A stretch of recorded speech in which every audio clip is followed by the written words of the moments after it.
Hey everybody, so here I wanted to show you guys the Anker Solix C300 DC power bank station, whatever jazz. I'd technically call it a power bank because there's quite a few interesting flaws that don't make it an actual power station. One is the USB-C ports do not charge at 5 volts. The minimum to recharge this unit in general from USB-C is 9 volts. But they allow for 5 volts out, but not 5 volts in. You have 2 imports that can supply 5 volts at 3 amps. Right? That would give you 30 watts of power input. That's a lot of power. 15, 3 watts of input. That's pretty decent. Why would you need to just limit it to 9 volts? Another interesting thing is the solar input. It's only 100 watts. And you only have, the solar input being only 12 volts and up. That's okay. Cool.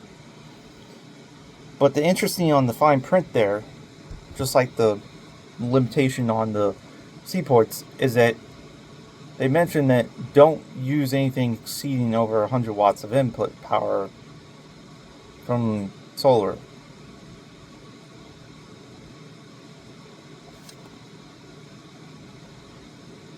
Why? Oh, because it'll probably cause problems with the device and malfunctioning, blah, blah, blah, blah. How? How would it malfunction a device if I put such more wattage into it? Does Anker not know the technology has perfected for years on end? They've been in the power bank system for a long friggin' time. You would think they would actually go, huh? Oh! It's called power limitation performance. Meaning, basically,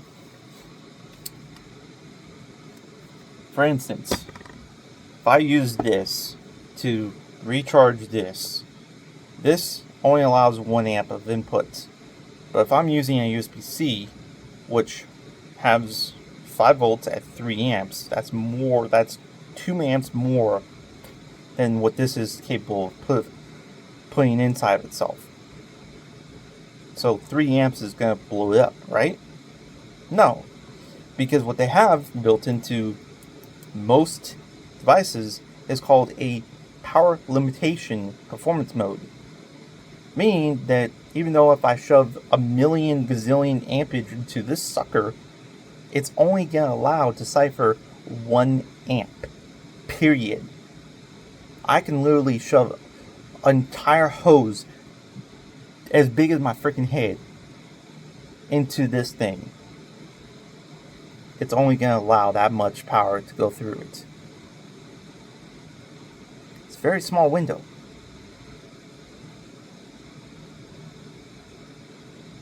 So, Anker, I think you need to get your brains corrected. If it malfunctions your device, if I put more than 100 watts into you, you guys are idiots. Pure and simple for that. So that's another interesting catch there, that Anker has no fucking clue about what they're doing. And 9 volts? Seriously? 9 volts limitation? That's stupid. Another thing about the USB-C ports, for instance, is I read on another review on Amazon that the guy had a problem with recharging this. And I've actually tested this because mine came around 20%.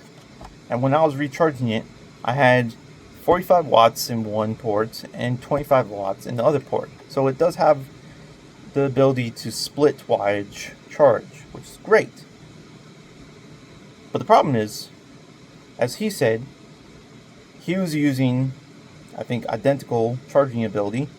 Once it got up to 80%, one of the ports just went and took a hike. It completely just shut down. It didn't just drop the wattage. It just completely went, "See you, bro. I'm taking a hike. I'm gonna take my lunch break." "Oh, okay, bye."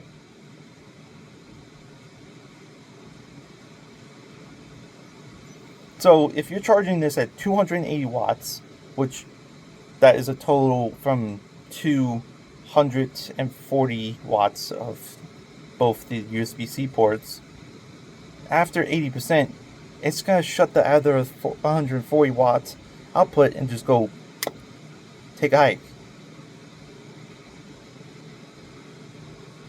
Now, I know you're all saying, well, that's actually pretty reasonable. No, it's not. Because charging technology uses called a wattage degradation system performance, which means that basically once it gets to 80%, the wattage, instead of being max, it will go and slowly drop down. So why does it need to completely shut down a port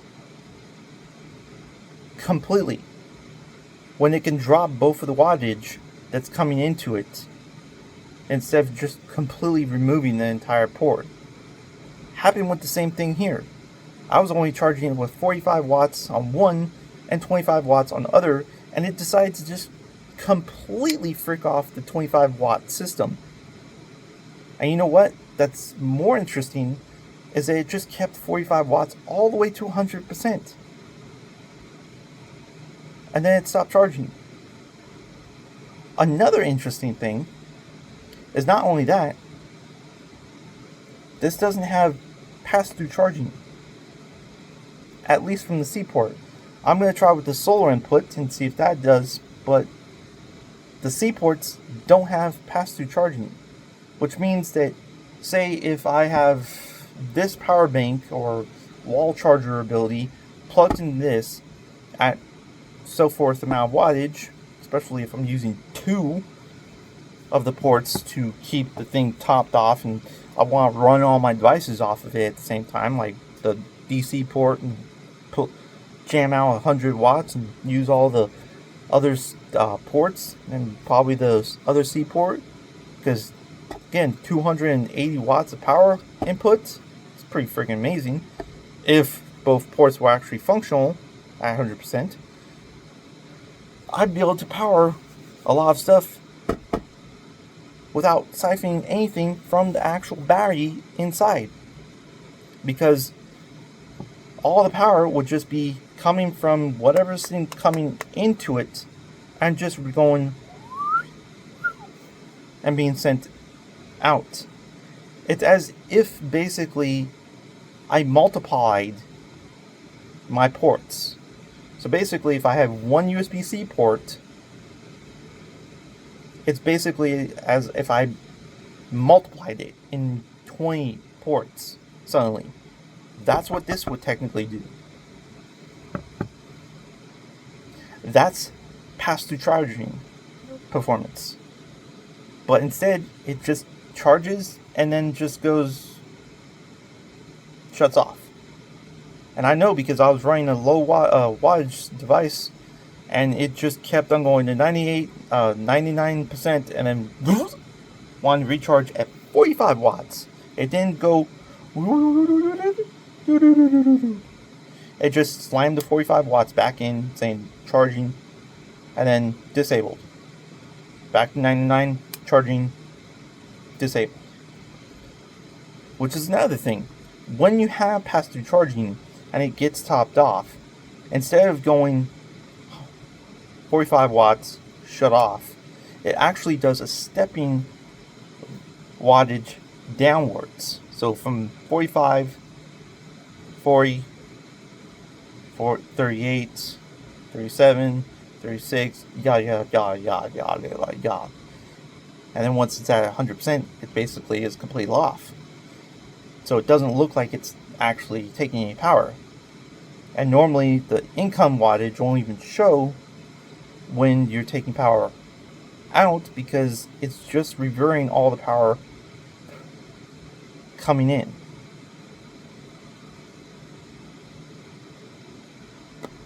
And it won't drain the battery because all that power from coming in is just reverted to going out.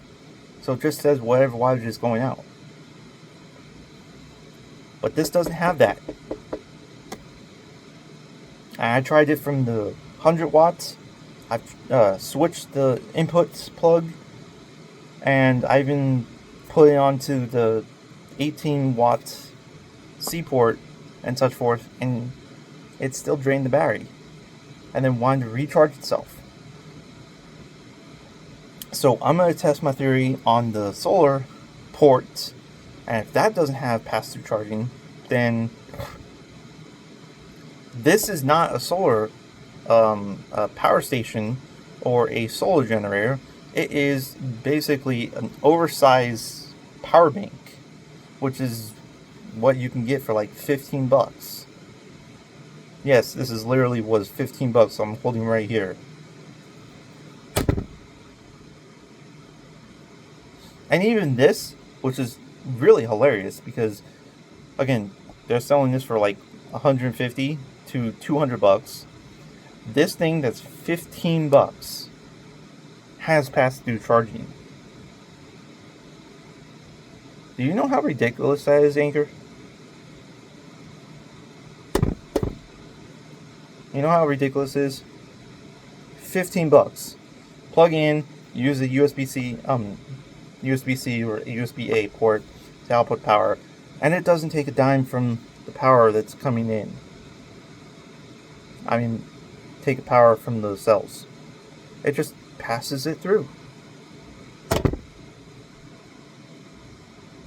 Why can't you do that?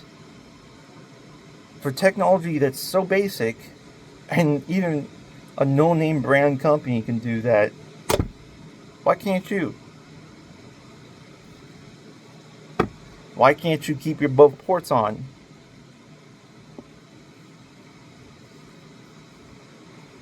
I don't get it.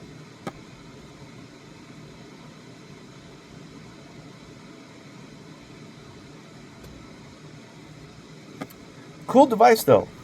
Another interesting quirk I found is that if you hold this up right here, I don't know if I can get this. Oh, you can see it. You see that? You can actually literally see through the grill, and I'll show you how far you can.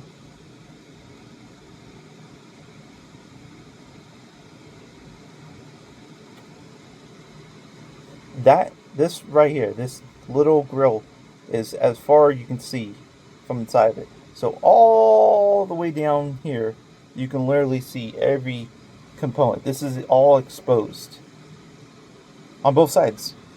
And then the rest is shielded or something because, funny enough, the entire battery pack is not down here. It's actually right here. It's all along this. So the battery pack is literally on the wall right here. And then the rest from up is just the components of the faceplate stuff.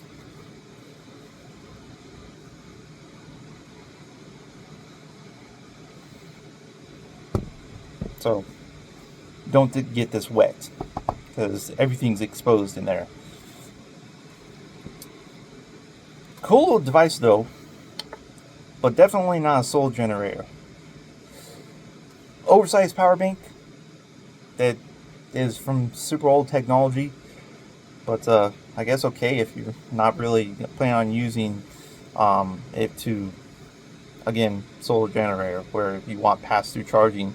Say if you have a solar array plug in, you don't want to take power from the batteries, you want to keep it topped off, and you take siphon power from the generator because you're taking power from technically the solar panels more efficiently.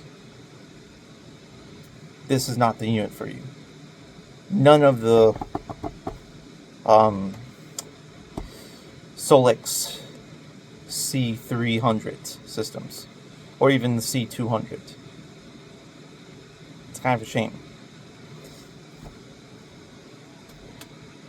But hey, it has a cool little flip of light. You can go to campgrounds and tell horror movies, horror stories, and spook people out. And another cool thing is, it actually does this. I have to turn this off so you guys can see better. But you can actually put it down a little bit, maybe a little bit more, or all the way, I guess. So lift up, you can actually tilt it. So you can actually tilt it in such directions. You can even tilt it even more. Or say you want to tilt it to such a direction. So you can actually kind of pyramid style tilt it. Pretty neat. So if you want to just blind your friends, or if you're interested in just telling horror stories, you can face it to you and be like, and then he was about to die. Dun dun dun.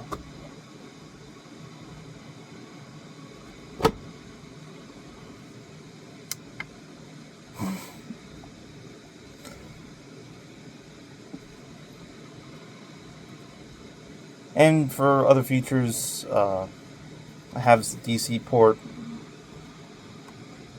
jazz like that. Doesn't have a cover, so I know a lot of people will probably be iffy on that.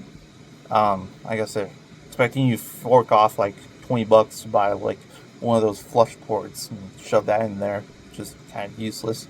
Because what if you want to power something bigger? Like for instance, a cell booster. That's stupid. Doesn't have a cover. This is kind of ridiculous. Another thing, you have the phone button, which is kind of annoying because it doesn't blink when the screen's off. So I'll turn this on. I'll tap that. When the screen's off, it doesn't blink. But when the screen's on, that blinks and also that blinks.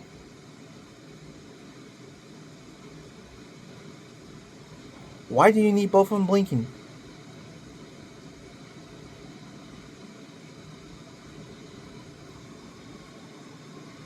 Huh?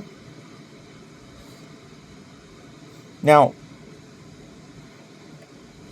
another thing that's quite interesting about the phone issue is that when you connect it to your phone and such forth, it's actually connected to my phone right now. Because there's two modes you can connect this through.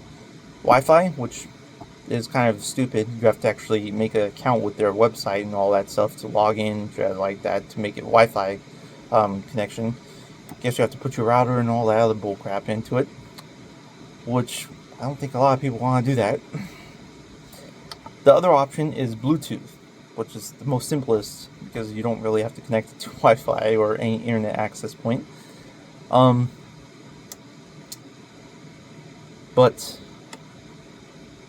the interesting thing is that even though once you do connect it to your phone and after it's all registered and whatnot, it doesn't stop blinking. My Bluetooth is still on my phone, but it still blinks. The only way it stops blinking and goes solid is when you're in a stupid app. If you close the app, for instance, like literally force close it completely instead of having it in the background where you just push the middle home button and you just leave it, it will go back to blinking. But if you push it into background ability, it will be in background data usage. What? So technically it will be solid, if it's in battle, data back issue ability and whatnot. But if you close it completely, it blinks. It doesn't turn off and then turn on, stay solid. It always blinks. Really stupid. So unless you're in the app, it's always going to blink.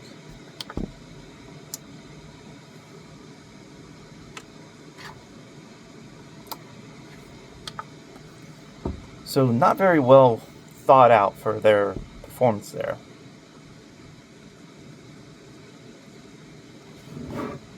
Nice cool size though.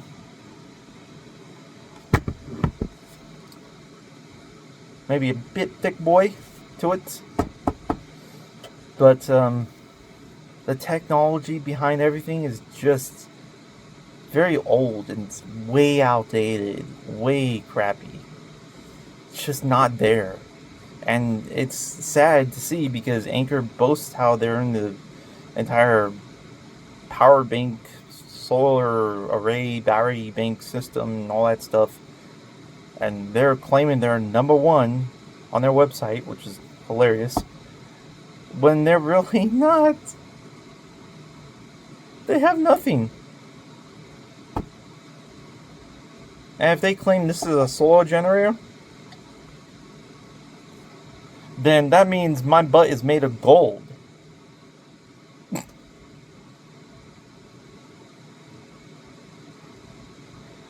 So if the solar input does not have bypass pass-through charging, I'll update the video down below. If it doesn't have pass-through charging from my test, then yeah, this is nothing more than just very outdated old power bank system that's got Bluetooth compatibility that's really crappy. I mean, the only thing it's good for is, like I said, power bank system. It's got a large power bank. I mean, 288 watt hours. That's freaking amazing. At around a capacity of, what is it? 57,600. So 57,600 mod capacity. And I'm being at 5 volts. I'm not doing at the 3.2 volt system that the LFP batteries are. I'm doing that at the minimum 5 volts ports usage mod capacity.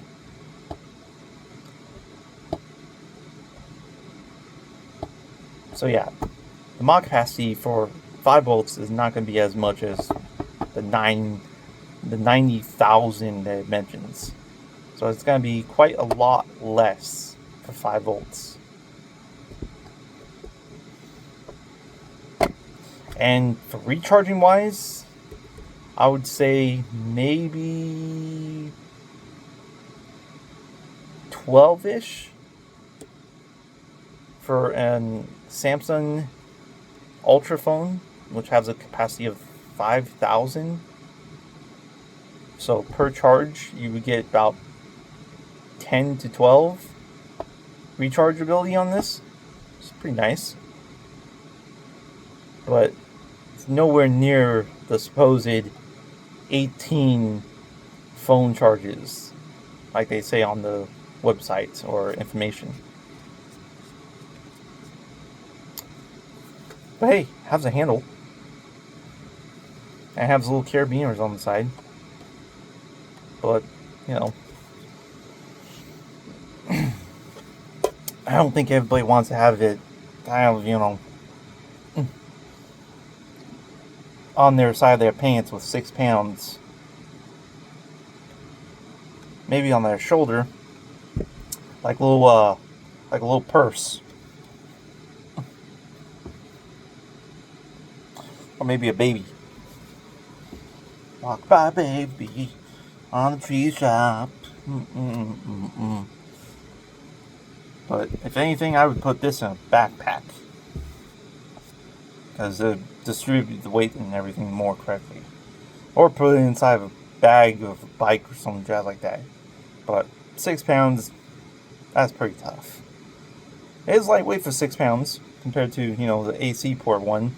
That's going to add a lot more poundage to it because you need the inverter crap and all that stuff. But yeah.